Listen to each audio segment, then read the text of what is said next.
Right, well, I'm making this video because I see a lot of confusion in people. I'm no anti-bad mouth people, but you know, some of the things I'm seeing in regards to some of these debates are absolutely embarrassing. And there's a lot of people who have got a misunderstanding of physics and some of the terminology that's utilised. And you know, I'm going to try here and just to simplify it, because again, reality is simple. Things are simple in reality, okay? So I've got people who are talking about forces and energy and blah blah blah. I'm going to get to some of the aspects of, you know, what these people were talking about. And again, for me, that things are very, very simple. It's men and language that complicate things, right?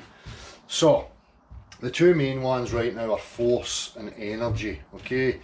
Now, force and energy are words to describe motion, okay?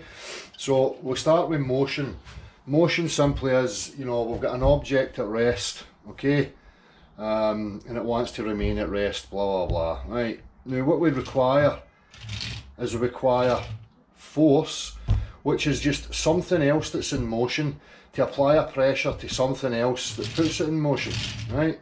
So we can say that a certain amount of force is required to move that object, you know, 30 centimetres. Now, using mathematics, we can, you know, people work out equations for the amount of force and energy that's required in order to move an object any direction over a particular distance, right? All we really have in reality is motion. Force and energy are concepts to try and explain motion, okay? So first and foremost, you know, what is a force? Well, if you go to a childlike, you know, explanation, it will say a force can be intuitively described as a push or a pull. You know, again, this notion of push and pull, that, you know, I push it that way, I pull it this way. We're talking in physical terms, we're talking about the mechanism of motion, no the relative direction to me. So the relative direction to me, I would say I'm pulling it towards me, right? I'm pushing it away from me, blah, blah, blah. But the mechanism, in any case, is something that applies a pressure over an area, right? And makes it move in any direction you want, right? There is no energy. When I push this, I don't impart some mystical, magical woo-woo onto this thing. It gains nothing, it loses nothing, okay? Again, energy are concepts to explain the amount of motion. So we can take something like, let's see, we can take something like fuel, right? And people describe this as it is potential energy, has the potential to achieve work or motion, okay? But the fuel in itself doesn't contain energy or force or any of these things. Again, like if I put fuel into an internal combustion engine and ignite it, we get an expansion that happens, we have a motion that happens that then has a knock-on effect that creates other motion. Okay, so in a vehicle you need fuel, which is ignited by the ignition, which then starts the chain of events, which is something pushing on something else all the way to your wheels, which drives the car forward. You need grip on the floor so that it can push against the floor and propel you forward. Okay, so force is something that causes something to move. The amount of force people can describe as energy. How much energy is required. So we have different things like, you know, if I've got a really heavy object and I apply just a pressure there, then I can keep applying a pressure until eventually it moves. So if I devise some sort of scale, I can then say, well, I had to apply so much force in order to make that move over a set distance, right? Or I can have an explosive energy like fuel, where it creates an explosion, which is an expansion, which causes an explosive type of motion. Motion is caused by the mechanism of push. In order for something to move, you need to push it. Okay? These are fundamental facts. So people talking about force and energy are talking about conceptual language that's trying to describe motion. The only thing we have in reality is the motion. The mechanism of the motion, which we can say is force, which is really just pressure. Pressure applied to any object in any given vector, right? So, you know, the vector here is that way, which is an opposite and equal, which is that way. Okay? It's very, very, very simple. So, you know, things like tension. If I apply pressure to both parts of this and I expand it out, people will say, oh, it has a potential energy now. No, I'm taking it out of its equilibrium, right? Which is a tension, not equilibrium, that I'm going to get to in a little minute, right? And this goes back to its structure, right? Because I'm applying pressure to that and then it's going to get back. This is tension, force, or tension energy, whatever it is. It's just motion. Okay, so let's, you know, again, I'm going to keep reiterating it here. We've got people talking about these words, these conceptual, mathematical use of language to try and explain. And again, it can be useful, because if I know how much pressure I need to apply in order to move that thing over a certain distance, then I can write that down, and it can become useful to me. And it can become useful to other practical people, so that we can comprehend, you know, what we're working with. But it's not a thing, you know, when we say energy, well, where's the energy here? Can I encapsulate energy? No. All it is how much pressure, how much push is being applied to something in order to make it move. Right. So, again, we go back. In order for something to move, a pressure has to be applied to it, a push, something has to press upon it, right? So if I push that there, right, it's over. That has nothing new, I have nothing new, I've not lost anything, and that has lost nothing, right? So you get people now talking gibberish about, well, I move it, I give it potential energy. No, I don't. The pressure stops, the motion stops, friction of the surface prevents it from moving any further. There's a resistance, okay? It's no gaining anything, it's no losing anything. Again, energy are concepts to explain motion and the amount of motion that we witness in any given circumstance, okay? So these people now talking about, again, I'm going to get to this point with gas and liquid. And any point of acceleration, again, if somebody claims that something moves, that being it accelerates, then you require a mechanism. You require a mechanism. It's a must. We're not talking about fantasy Narnia physics here, where woo, move, magic particle energy stuff, so sprinkle some fairy dust on it and ye shall move. Right, we're not talking about this gibberish. Right, if somebody claims acceleration happens, right, and in any given case, we can see that with gas and liquid, and any motion that we apply to it, we get displacement of the gas and the liquid. Now, if I was to hold this here and I was to let it go, right, people are invoking that this thing moves through space. Right, when I let that go, it's being claimed that this moves through space. So this is being claimed to accelerate, to move, motion. What have we established? If somebody claims motion happens, we need something that pushes on it. Right? No such thing as pull. Only push, pressure makes stuff move. So if this was to be accelerated in any direction, we get displacement of the gas and the liquid. In reality, when I let this go, there is no displacement. So acceleration, if I accelerate it in that direction, the liquid moves to the back and the air towards the direction of acceleration. So here, if somebody's going to claim this accelerates downwards, then this moves to the top and the air should move to the bottom. That's what happens in the case of acceleration.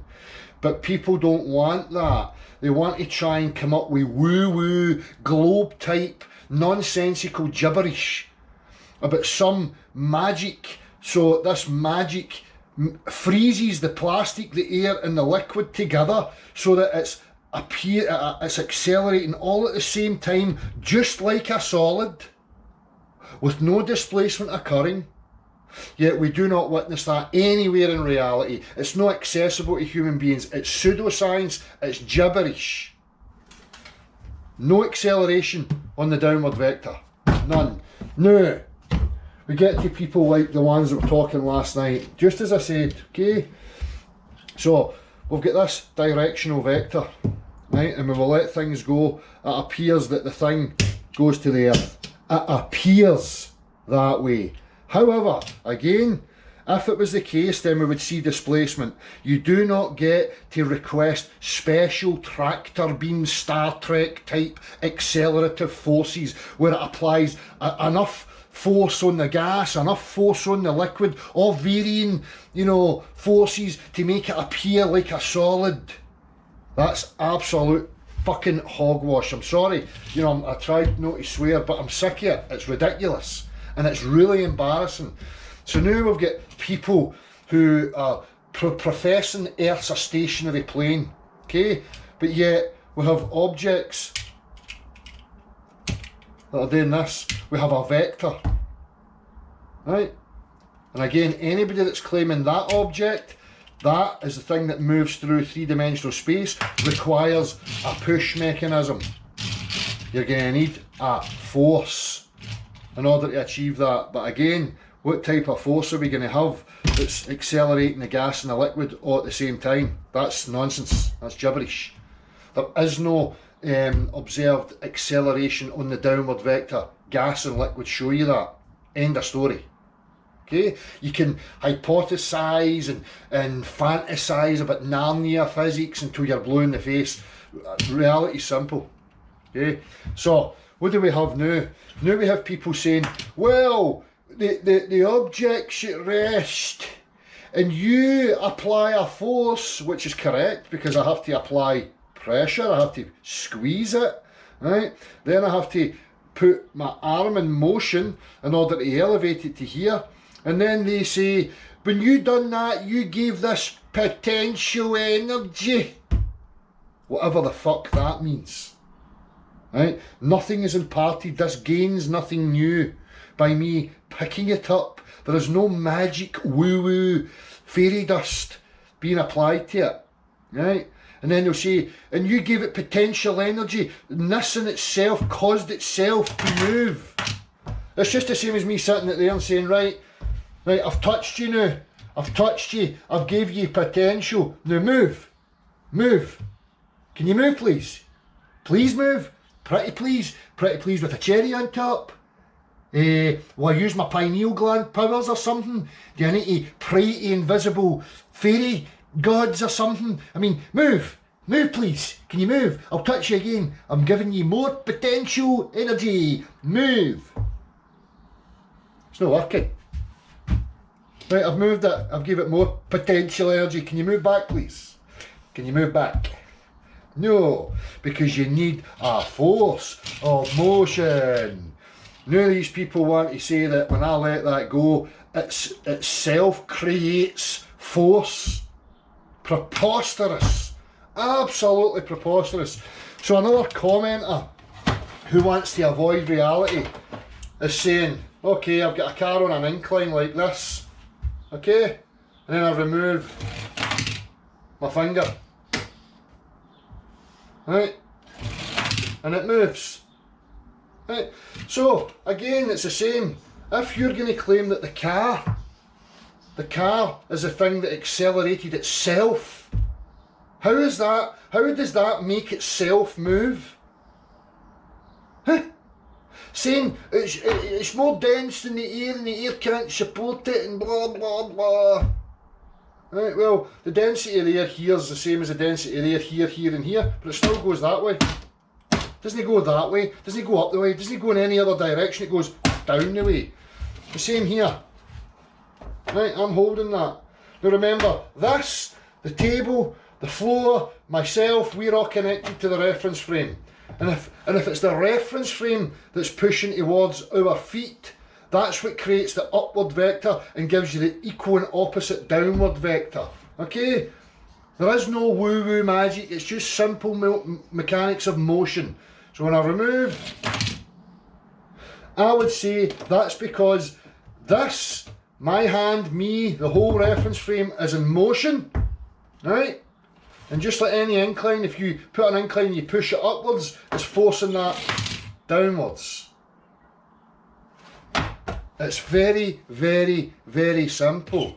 But I've got people saying, oh, well, it moved, and the reason it moved is because you removed the brake.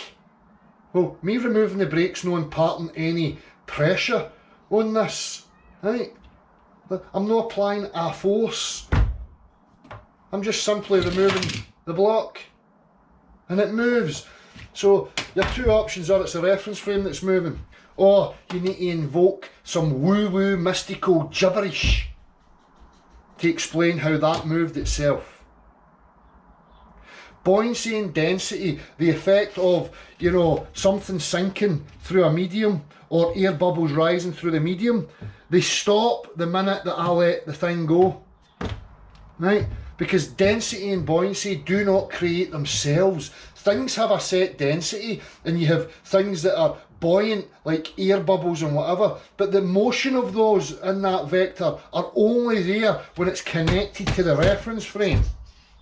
As soon as it's no longer connected to the reference frame, that motion of the buoyancy and density effect column ceases to be. They freeze. Right. So, the weight of an object, its direction, density layers, I can demonstrate through motion. I can demonstrate them through motion. Nobody can demonstrate any of these other postulations. They're words, they're just language. They don't mean anything. Force and energy and all this stuff are describing motion. How much do you need to apply a pressure in order to move a set amount of mass over a certain distance? And varies in different conditions and situations. Right? That's the language to express, to explain motion. Not the cause. The cause of motion is something pressing on something else. Right? That's the facts. That is the bare, undeniable, demonstrable facts of reality. Right? So I've got people responding now, ad hominem me, talking about logical fallacies and how I'm a student of Eric Dubai and Eric Dubai's had 3 hangouts with me and I've never brought it up, and for a fact I'm not anybody's student, never have been, never will be. I'm a student of reality. Okay, I've had one conversation with the guru known as Eric Dubai, who wants to spew pseudoscience gibberish about density and buoyancy creating themselves, and why they're no answering to why there's no displacement of gas and liquid in this up and down vector, again, which would be the case in any given aspect of acceleration, unless you invoke woo-woo pseudoscientific tractor beam Star Trek technology, where it can freeze the gas and the liquid as if it's a solid and make it accelerate all at the same time with no displacement occurring. These people are embarrassing. These people are preventing this discussion from progressing any further because they've got a bias towards this mantric statement of stationary Earth. The Earth's demonstrably not stationary. It cannot be. Proof. Right, so again your options are, it's the Earth that's moving and it's coming to meet this, or you're going to invoke magic. You need tractor beam pseudoscience stuff to make this thing move through space. The talk of me imparting some potential woo-woo on it is total and utter Hogwarts garbage. If you think when you touch something it's gained something new, you are a lunatic. You are in the cult of lunacy. And you need to stop regurgitating that shat. Seriously. Let me just check my camera here.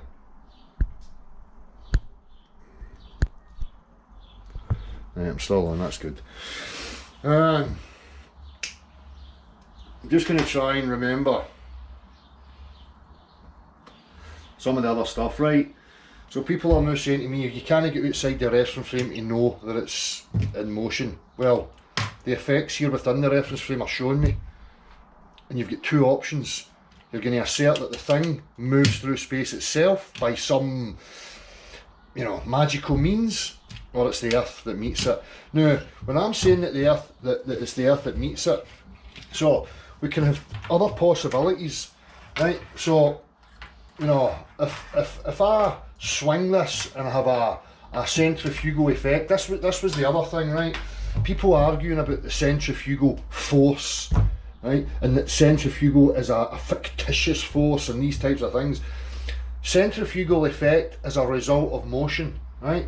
Motion is the cause of what we call centrifugal. So if I rotate something, I have to apply a pressure to it, right? A leverage system has to be there in order to put something in a rotating frame, right? Now in that rotating frame, which is caused by motion, pressure being applied to it, right, we get a centrifugal effect. So people who've been in a roundabout know this, that when you're on something that turns like that, you get this outward, you know, push, this feeling of being pushed outwards. That's an effect of the motion.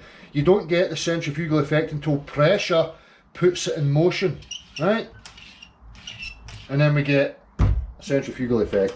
So if I was to swing this, right, at a central point in a circular motion, we would get a centrifugal effect in that direction, okay? Like swinging a bucket.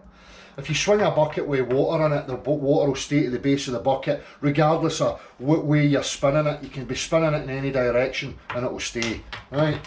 Now there's issues with the postulation of it being some sort of centrifugal in that manner, where I'm swinging it and it's here. But if I have an arm like this, so that the flat's here and it's rotating like this, then there's our vector. Now you have an opposite and equal of that vector. So this arm can be tethered on a rotation, right? That's a constant acceleration because it's a constant change in direction, which would give us on the reference frame our directional vector. We would have density layering, where the most dense is compact to the bottom, the least dense at the top. Okay, depending on how fast that thing's rotating dictates the weight of any given object within that frame of reference. Okay, so if I speed it up, things within the frame of reference are going to get heavier, what we call weight. It's going to increase. Okay, other possibilities. You've seen the copper coil with, you know, the battery and the magnet in it, and you put it in and it continuously moves round. Well, the flat face of that there would be your frame of reference for our vectors. There's loads of different possibilities. Look, I don't know what's outside the reference frame. Nobody does, right? But I'm telling you, from within the reference frame, we can establish exactly what is going on. People who are telling you cannot are bullshitters. You've got people telling me that I'm talking rubbish by practical example, which they don't have, who are saying, well, you'll never know because you can't get outside the reference frame. But I can tell within the reference frame what's going on. These people who are asserting that they are stationary, the same can be applied to them. They cannot exit their reference frame. So how do they get by saying it's stationary? The physics within the reference frame are showing that it is in no way, shape or form possible that it's stationary. Unless you've got pseudoscientific magic of something, you know, given as the downward vector, which is a push from above. Because you need push, again, in order to say that that goes towards the ground by a force. You need something pushing down upon it. You can't say air pressure. Air pressure's no the same. Air pressure surrounds the whole thing. Air pressure doesn't have a set vector, a set direction. Air pressure doesn't make the object move anywhere. Well, there's air pressure surrounding it just now. Why is it not making it go left, right or up? You know, it's nonsense. Total nonsense. I'm being attacked and I'm being hounded for demonstrating physical reality. Now, the people who want to avoid the earth being the thing that's in motion, these are the people who are coming up with all sorts of gibberish. That's what happens when you avoid and ignore reality because of a belief system or a bias. You're going to start saying gibberish like potential energies. It wants to go back to its resting place. Like it's got some sort of consciousness that can generate motion itself. These are objects, right? They're inanimate. They don't have consciousness. They don't have essence. They don't have energy. They don't have any of these mystical woo-woos. The only thing that makes it move is something pressing on it. So if I'm holding it there and I let it go, if you're going to say it moved, right? It actually moved from there to there. You need something that made that happen. And this is where flat earthers don't get it. They keep repeating the nonsense of buoyancy and density explain the vector. Buoyancy and density do not create themselves. The motion of buoyancy and density are not created by themselves. I can invert the buoyancy and the density vector in any direction 360 degrees using rotation or using linear motion. I can recreate the conditions of reality using motion. These people can't. Surely that's telling you something.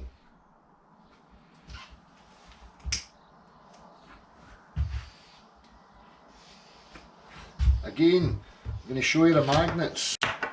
You know, back to the push-pull thing. When we look at magnetism, right, again, this has nothing to do with the cause of the directional vector or density and buoyancy, but people keep invoking this stuff. Right, particularly when I'm talking about how there's no pull, right? Well, people say, but that goes towards that, so there is a pulling force. No, that relative to that, going towards it is how we describe, you know, pull is used to describe that. The mechanism of the motion is always something pushing. So when we look at magnetism, we've got a flow that goes on, right? A continual flow, right? And when that comes into the vicinity of that flow, we see the motion. You can see this set up by people like Eric Laithwaite, who sets up a rack and pinion, you know, and removes the analog component of the rack and replaces it with a magnet. And the cog continues to spin as he pushes with no contact because there's a direction of flow to the magnetism. Okay? The same principles. Something moves, it's because something pushed it in motion. Something pushed it to make it move. When your hair blows, the wind pushed, right? When you decrease the pressure in a certain system, motion happens. It's all about pressures, right? Motion is caused by pressure, that being something pushes something else. So these people again who are going to tell you that objects by themselves move towards the earth, they're invested in pseudoscience, they're invested in Hogwarts, Star Trek, you know, fantasy Narnia land physics. The earth that being in motion is demonstrable.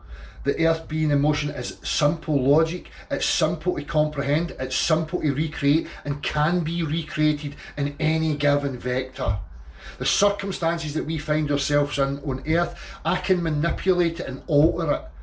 I can make a density tower, which is sitting there on the table with oil and less dense, you know, liquids all the way up. I can invert that and make it go 90 degrees to its standing point, right? And I can go in that direction and change the density so that the density now comes to here, the densest part. I can rotate it and make the densest parts go outwards. If I increase my speed of rotation or linear motion, I can increase weight. I can give it the directional vector, the equal and opposite of the reference frame that's in motion.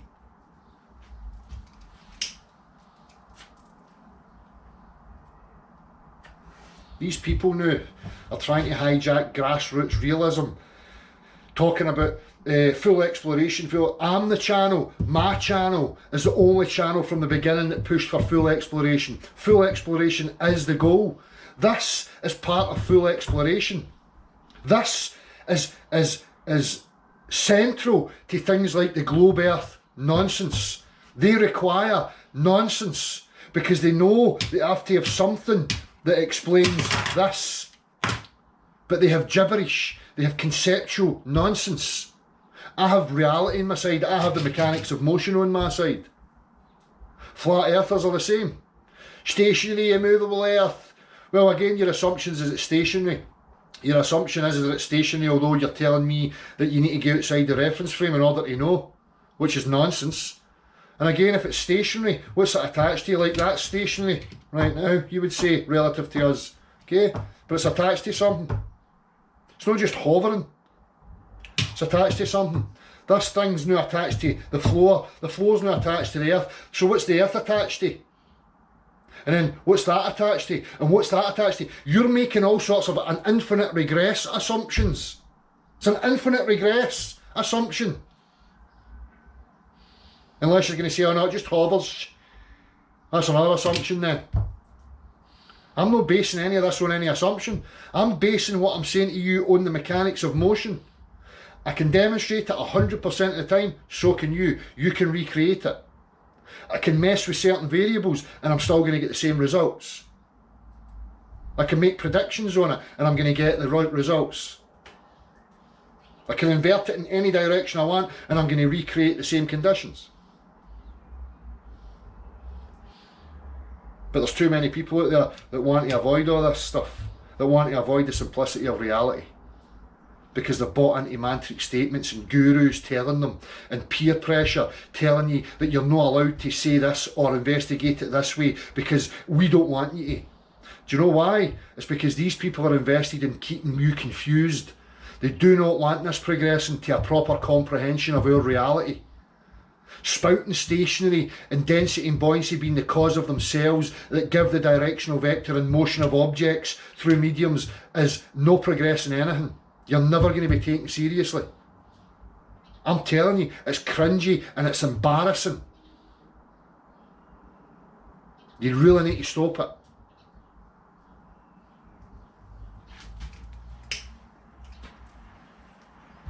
This channel is the channel that pushed full exploration. This channel is the channel that warned about conceptual models and gibberish, while everybody else, including Eric, rattled on about ice walls, domes and stationary immovable earths.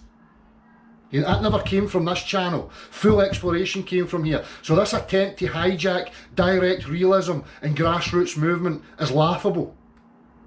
I'm not anybody's student. I'm the student of reality, and so should you be. If you're lending or influenced by people on YouTube or other gurus, then you're part of a cult. Your mentality is cult-like.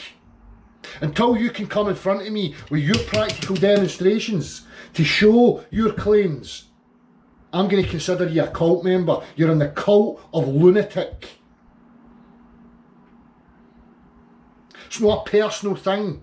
This is not my beliefs or my bias. This is just cold, hard, factual reality.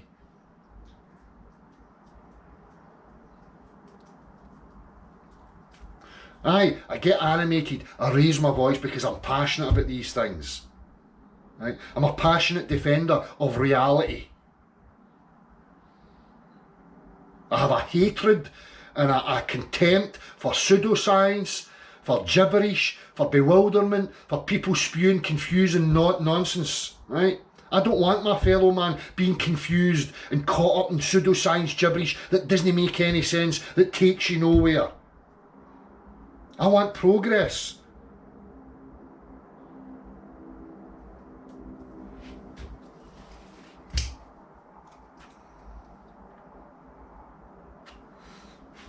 If you want to have a discussion with me about this anytime, you can have a discussion with me about it. But please bring your practical references. No your, potential energies, mystical woo-woos. I'm not interested in mystical woo-woo. Motion is the only thing that we have. Energies and force are just ways to describe motion. Right? The mechanism of motion is that something presses on something else. So you can say, I'm the one that's applying a force, but I'm then using mechanics. I'm using the mechanics of my body in order to move my body through three-dimensional space to touch something else and put it into motion. And depending on how much pressure I put on it, you're going to say that's how much energy you used. Right? Potential energy bollocks. Oh, I touched it. Oh, no, it's got potential. No, it doesn't. It's not going to move anywhere until some other pressure acts upon it and puts it back in motion again. So there you go, there's the pressure. I put it in motion, then I let it go. You're claiming that thing moved through space, you're going to need a force for that. I'm telling you, it didn't go anywhere, it stayed exactly where it was. And me and the whole reference frame kept moving and came into contact with that. That's what the demonstration of gas and liquid shows. When you drop it, there is no displacement. If that was sinking through there, and I dropped the whole system, that stops sinking. Air bubbles cease to rise, because it has to be in contact with the motion to give directionality to your buoyancy and density effect. Right? Things have set density to them, but the motion part, that having a density doesn't tell it what direction to go in. That doesn't have anything contained within it, a coordinate system or a consciousness or anything like that that tells it where to go. Because when I let it go, it doesn't go anywhere. There's no longer any force applied to it, so it just stays where it is. And I know it's hard for you to comprehend that, right? But that's the reality. Just because you can't comprehend it, the reality's showing you that that's what's going on. I don't know what's outside the reference frame. It could be a rotational type thing. It could be just straight, linear, line motion. I don't know. I do not know. These are the things I do not know because I can't get outside the reference frame. But from within the reference frame, I know the mechanics of it. I know how it functions. And I can recreate it in any directional vector that you ask me to. Can any of these other people achieve that? With their gravitational fields and their potential energies and their stationary earth with magic density and buoyancy. I mean, nonsense. Hope that helps.